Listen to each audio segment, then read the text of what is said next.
Good morning, everyone. My name is Zach Anton, and I'll be doing the sermon today. Hope you guys are having a great day so far, that the service has been uplifting and edifying. Hope communion was great for you. We, as a church for our first year, are going through the theme of RED, which stands for Radical Every Day. And we've been going through the red letters in the Bible. So what Jesus said, those are the red letters. And we've been going after radically being more like Jesus every day. And for our first quarter, we've been going through Jesus' famous Sermon on the Mount. So that's what we're going to be continuing in today. You can catch up on all the past sermons on the YouTube channel or our website if you want to catch up. But that's what we're going to be talking about. And we've hit the place in the text where we start talking about God's plan for intimacy and marriage. So that's what our sermon is going to be on. God's plan for intimacy and marriage. God's plan for intimacy.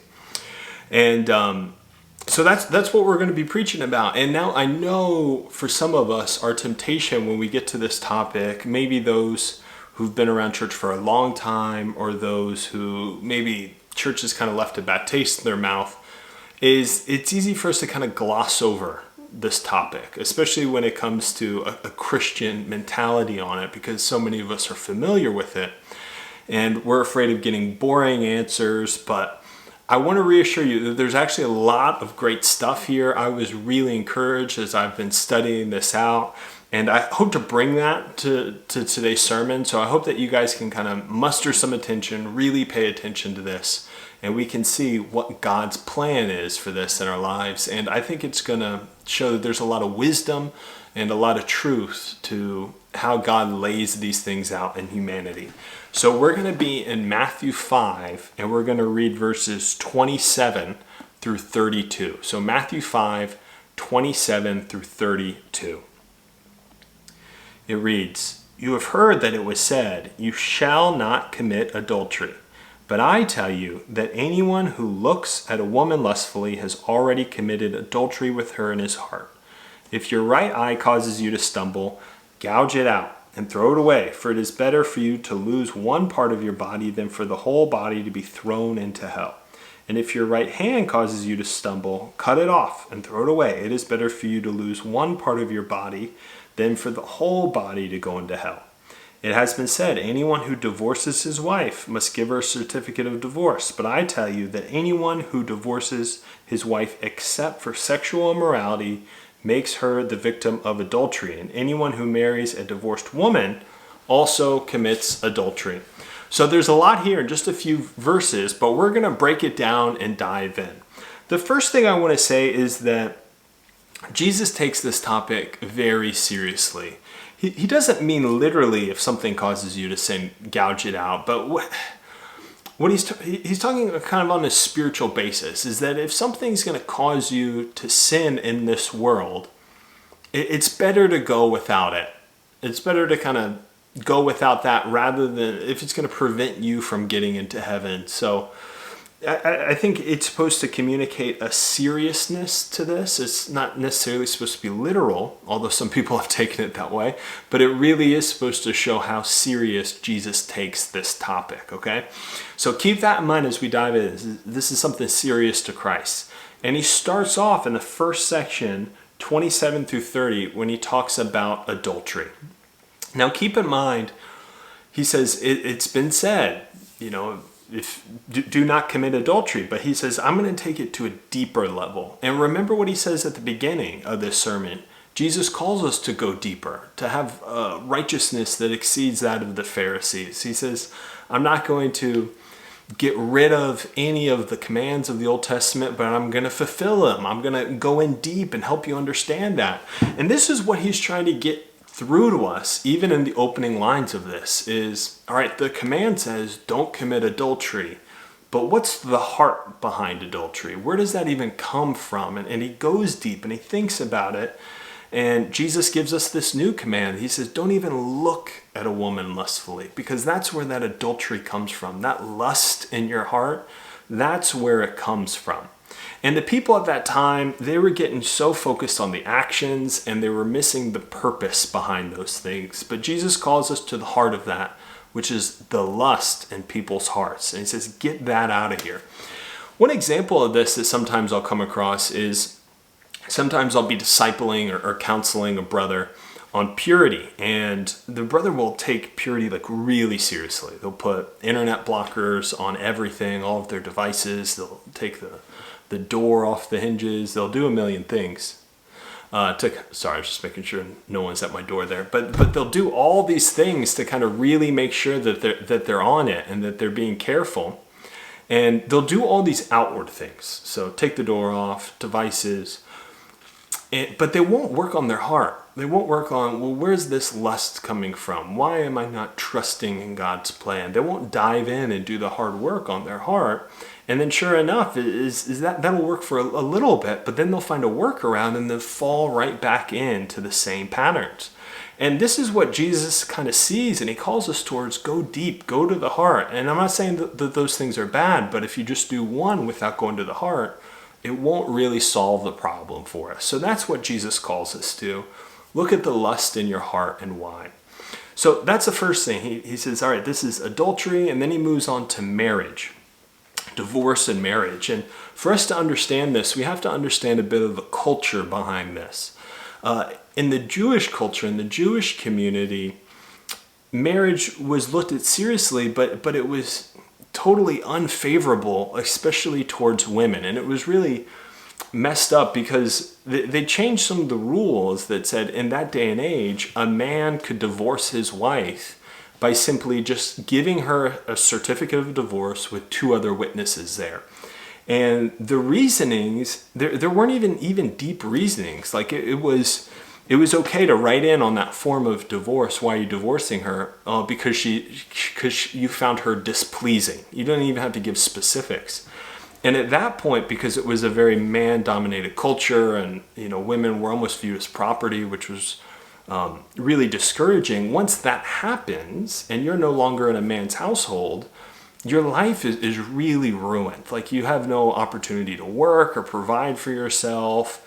And then that poor woman's life is then over at that point. And then on the flip side, we have the Roman culture, which was there as well. And they had these kind of open marriages, or these marriages where it was kind of okay that someone else had a male or female companion alongside their wife. And it led to, kind of these gross open marriages. You kind of hear about all the Roman orgies and partying and things like that. And, the mistresses and all that kind of stuff. But it would lead to these marriages no longer being intertwined as God calls them to be in Scripture, but then being segmented. So you live in separate parts of the house. You would just kind of like run into each other occasionally, but really you're not really living in harmony and together as Christ calls. And neither of these cultures had the godly ideal of man and woman unity together in harmony. And Jesus then calls them is take this seriously, because either you actually divorce your wife, and maybe you don't actually officially divorce your wife, but in essence, you guys are divorced. You're just running separate lives. Jesus says, take your view of marriage seriously. Take it deeper. Don't break away from the ideal of marriage so easily. And as far as divorce and when to get to that, and when the bottom line is, that's a whole nother study. But Jesus is calling all of us is view this seriously. View this as God really calls us to. So why is that? That's what I really want to talk about today is, yes, it's a high call. Yes, it's deep. But why does Jesus call intimacy and marriage why does he take it so seriously? Why does he have such a high view of it? And why does he call us to have such a high view of it? Well, it requires us to understand God's plan for intimacy between man and women. And it goes all the way back to Genesis. In the beginning, God creates man and woman in the garden, and they have this great land to settle in and build their lives together, and they're unified and they're together, and they have so much in common. And it ends that whole section with Genesis 2:25. And it says, Adam and his wife were both naked, and they felt no shame.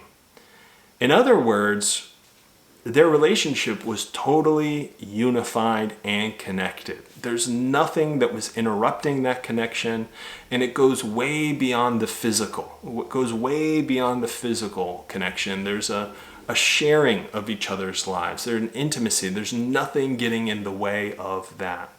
So what is God's plan for intimacy? What do we see in the beginning? It's his plan is not just to share your bodies with one another in intimacy, but your entire lives with someone. Your fears, your joys, your history, your finances, your time, your attention, your entire self with someone. And that's not what our culture does today. And the only way to really have that is through marriage. And you might say, oh, but we live together, and but you're not really tied together as in marriage. And if you weren't afraid of doing that, then go for it. But sometimes that can be hard, because then you realize that there's a contract, that it's harder for you to get out. Your finances are connected, your kids are together. But that's what Jesus calls us to, is not just a physical sharing of bodies, but I'm going to share my entire life with that special someone. And that's God's plan for intimacy. And, with Christianity and in Christ, what we see is that once sin comes into the garden, men and women hide from one another, and then they hide from God. And with Christianity and with Christ, what we see is that the overall purpose of Christ is, yes, to restore that connection between man and God that we lost in the garden. But he also brings about Christian marriage. And what does Christian marriage do? It restores the connection between man and woman, Adam and Eve, that they lost in the garden. Before, they saw each other and there was no shame, there's total intimacy. Sin comes in, they realize that there's a hindrance between them. They put on clothes, they hide from each other, and there's no longer that connection and intimacy. Christ wants to bring that back through Christian marriage, and that's what God's plan for intimacy is. Not just your bodies, but your entire self. And to have true relationship and connection with someone, it has to be based off Christ, and it's gonna be relational. And this is really important, and I think it's important for us to also realize when you go away from that, what's usually the first thing you feel is, if you sin, you don't go about fulfilling those desires or needs in the sanctity of marriage. You usually feel shame. That's the first thing that happens. But Christ, he wants to bring us into a place where we don't feel shame, where we're connected according to his plan with all this stuff. And again, it's with Christ, it's a relationship, it's relational. I'm going to share all of me with you, you share all of you with me, because we have a relationship, because we have a Christian marriage based off of Christ. And here's what we got to break down, is that our culture is so far away from this idea. It is so far away for what God's plan is for sex, for intimacy, for marriage. It is like completely far away from this idea. It's not even close.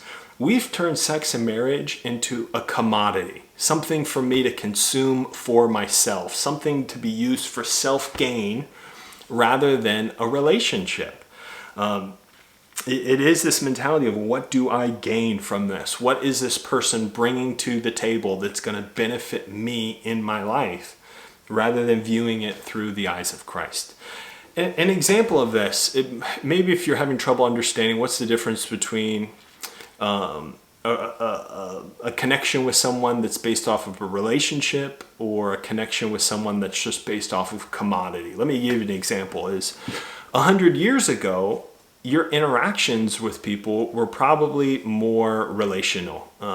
Society back then, their interactions were much more relational. If you went to the baker or the tailor or some sort of goods and services, you went there because you had a relationship with them. You knew them, you knew their family, and that was the main force that made you go to them for goods and services. You had a connection, you had a relationship. And if their goods or services went up and down, you had a lot more leniency and grace for them, and you stuck with them longer because you realized that your relationship wasn't based off of the quality or the price, but the main thing that kind of came in that determined your relationship was your relationship and connection to that person.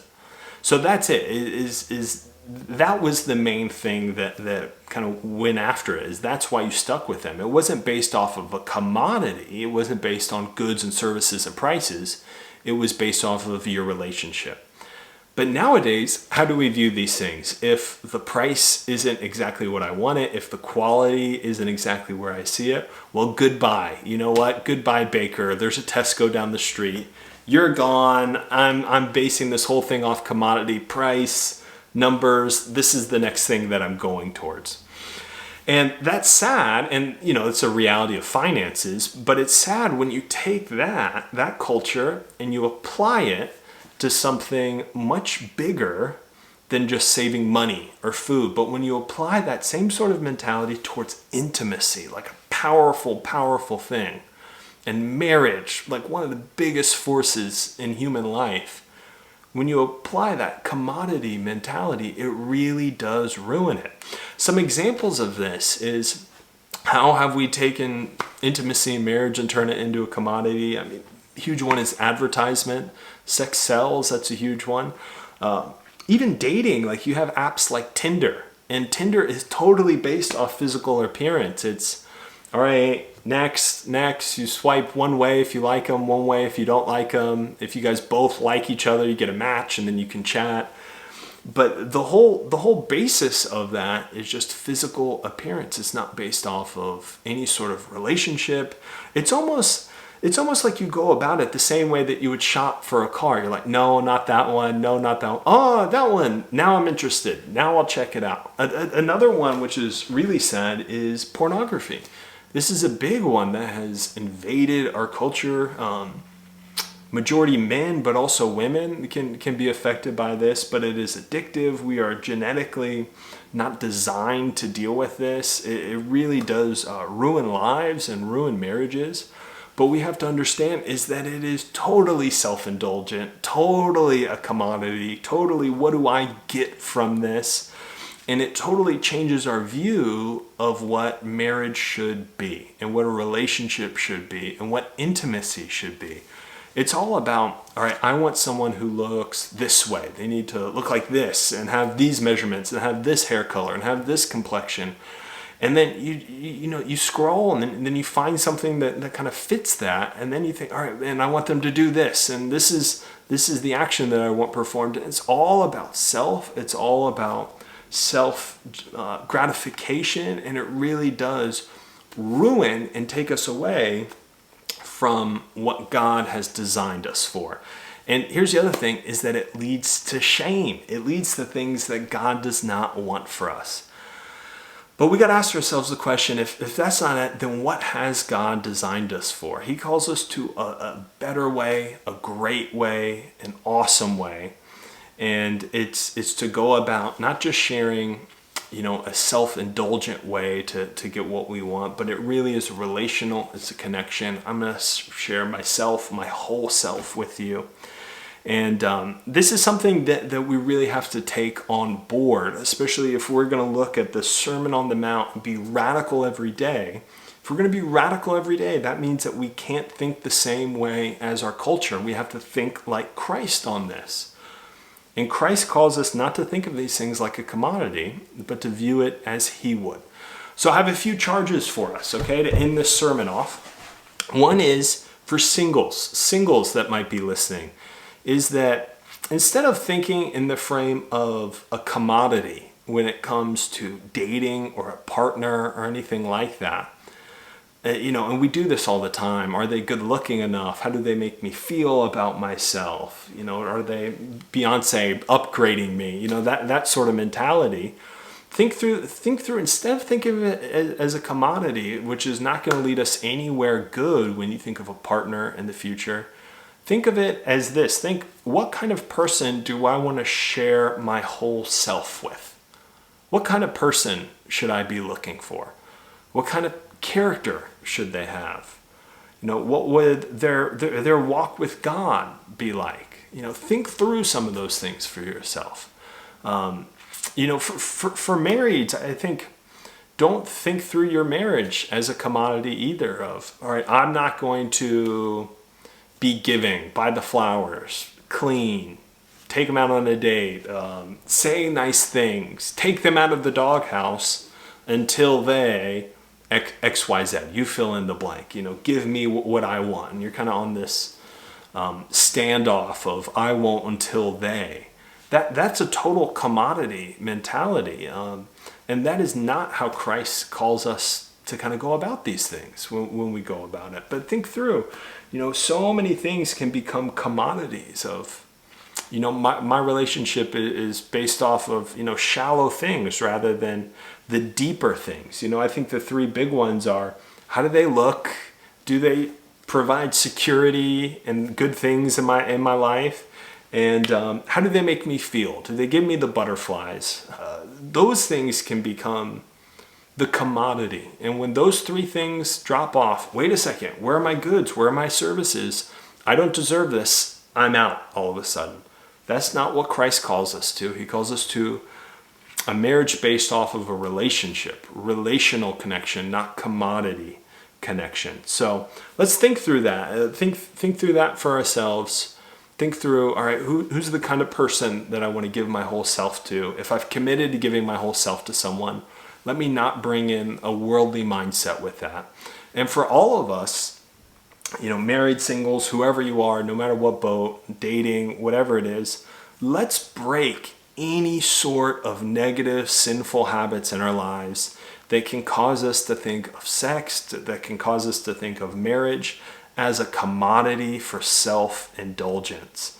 Whether that's lust, whether that's bad online content, whether that's flirting in a way with people in the world that are not godly, that's not going to lead to a godly relationship. Really, let's make the decision, chat rooms, whatever it may be, is let's make the decision that we're going to be radical every day, that we're going to totally take those things out of our lives, and we're going to go deep on these things. Yeah, something's causing you to sin, cut it off. I remember in university, some things I had to do was I sent my computer home because it was such a struggle for me. And I would just work off a flash drive in the library. Whatever it may be for you. Maybe you got to dumb down your phone, get some blocks, but let's not just leave it there. Do that. That's what kind of Christ calls us to, is to cut that off. But let's also cut off the lust in our heart at the same time. Let's go deep. Let's understand this. And let us understand that this is not what God intended for our lives. He calls us to have this awesome, beautiful connection in the garden.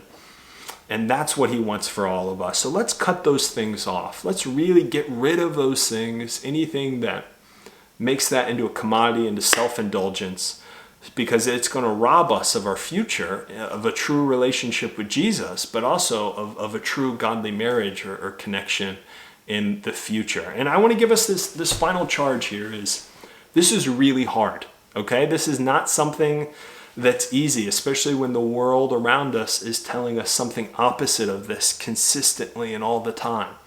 But how can you do this? How can you be pure? How can you go about it? How can you change your mindset towards a godly mindset with this? It's remembering that Christ died to restore this to mankind.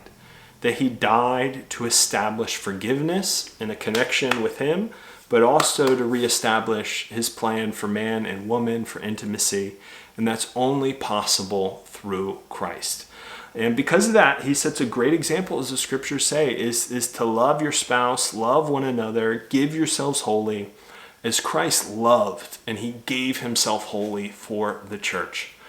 Thank you guys so much. I know this kind of opens some boxes and some discussions for other topics, but I want to lay this out. This is what Jesus kind of calls us to here, is in Matthew 5, his plan for mankind, his plan for intimacy, his plan for marriage. Big topic. Study it out for yourself. Go deep into these things. Don't just study it out on a surface level. There's some things I couldn't cover in this talk, but let's take this seriously, is that this is God's view of marriage. Divorce is the last resort. We need to hold to that wholly, giving our whole selves to it, but also with intimacy and lust and things like that. No, he has a great plan for that. And it's not just for us to deny ourselves eternally It's really to bring us about true fulfillment of those desires. But that happens not when you just give part of yourself or your body, but your whole self to someone else. And let's remember that Christ makes this possible for all of us to do this. Have a great time, guys. Thank you for listening.